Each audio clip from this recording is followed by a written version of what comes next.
Hey everyone, I hope you're all doing really good and ready for another video.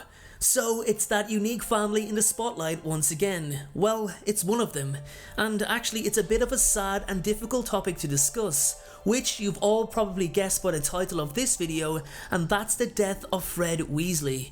Now guys, I want to talk about every factor relating to his death.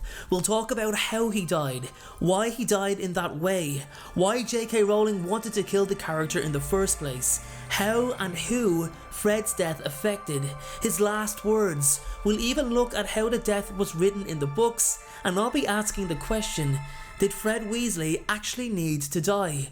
So everyone, let's get straight into it. Get yourself comfy, grab yourself a butterbeer, and enjoy today's video.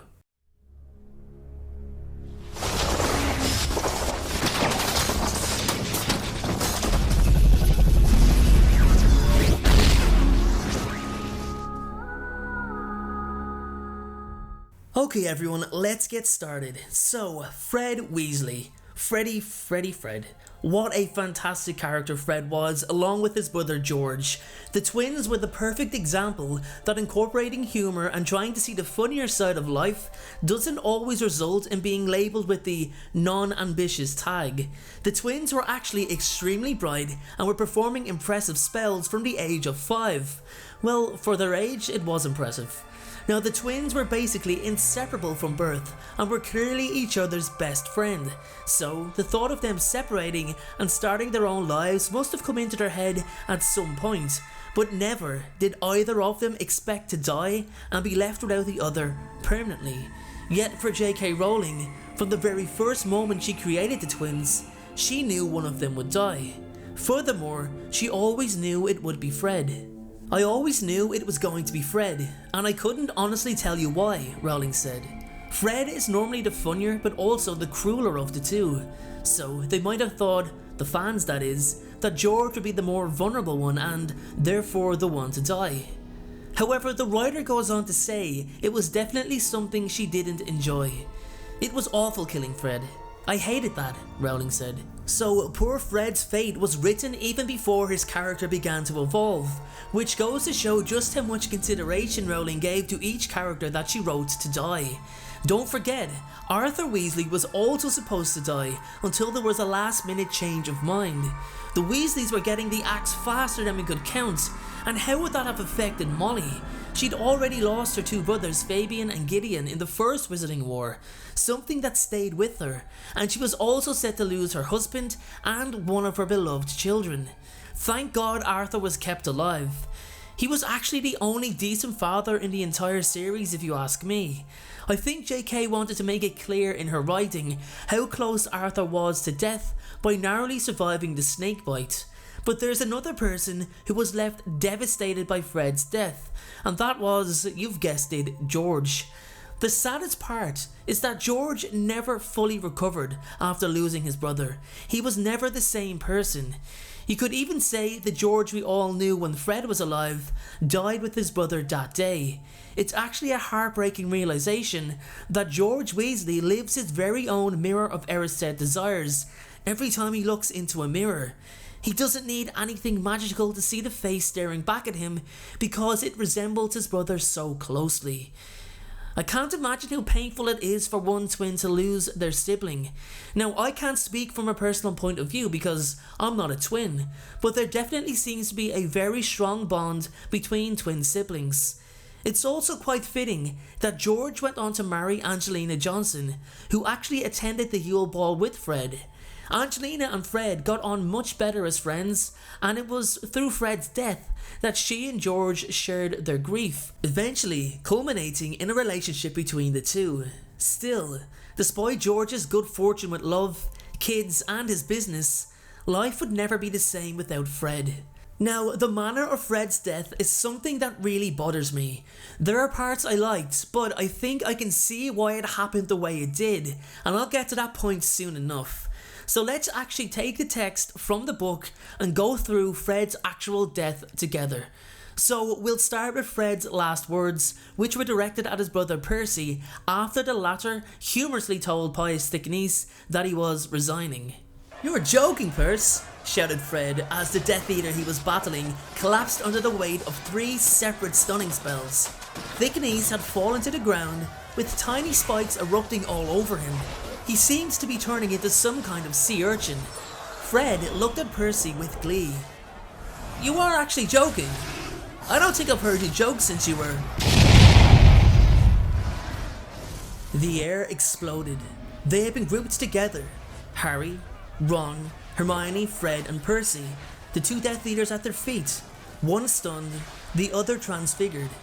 And in that fragment of a moment, when danger seemed temporarily at bay, the world was rent apart.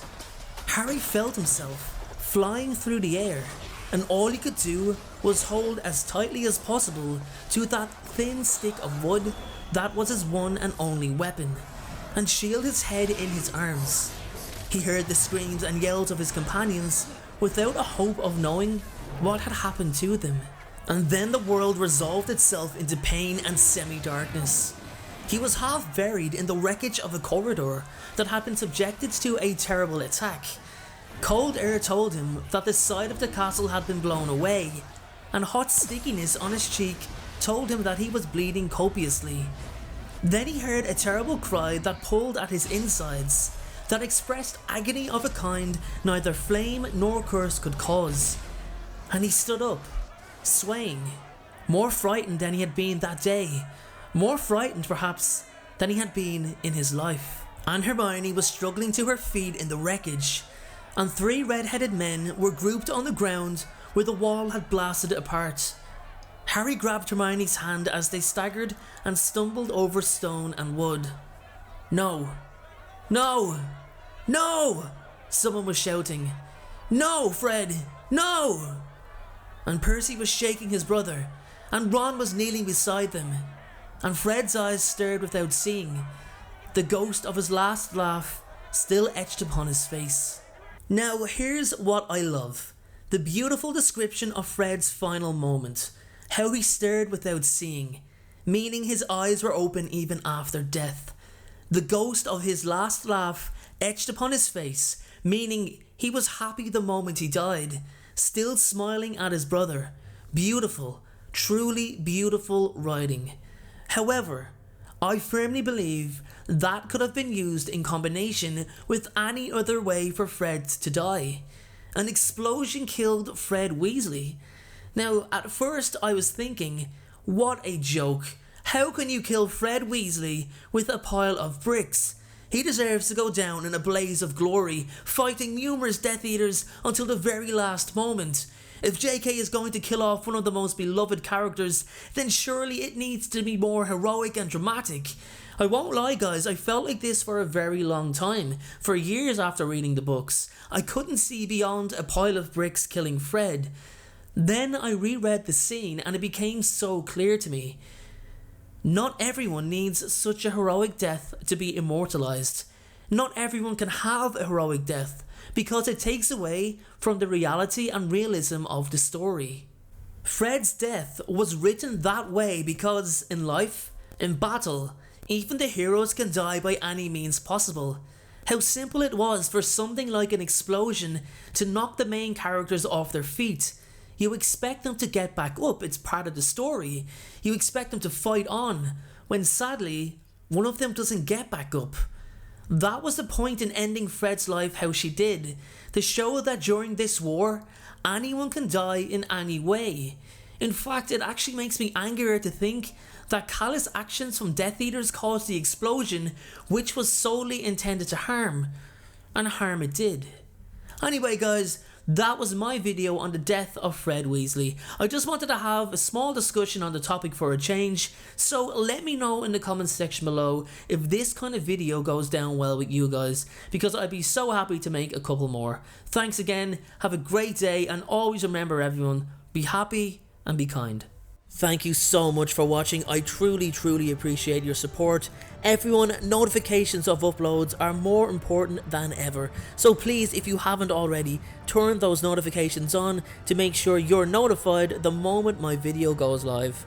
Making videos is what I love to do, it's my dream and my passion. However, it does cost time and money to produce this content, so if you have $1 to spare to support me on Patreon in exchange for some exclusive unseen content, then you can click the Patreon link below or at the end of this video. Please only support me if you can afford it. And make sure to follow me on Instagram at InstaDNJ and on Twitter at PotterFolklore. Check out my other videos appearing on screen, and please make sure, most importantly, to hit that subscribe button. Thanks again everyone, and please have a great day.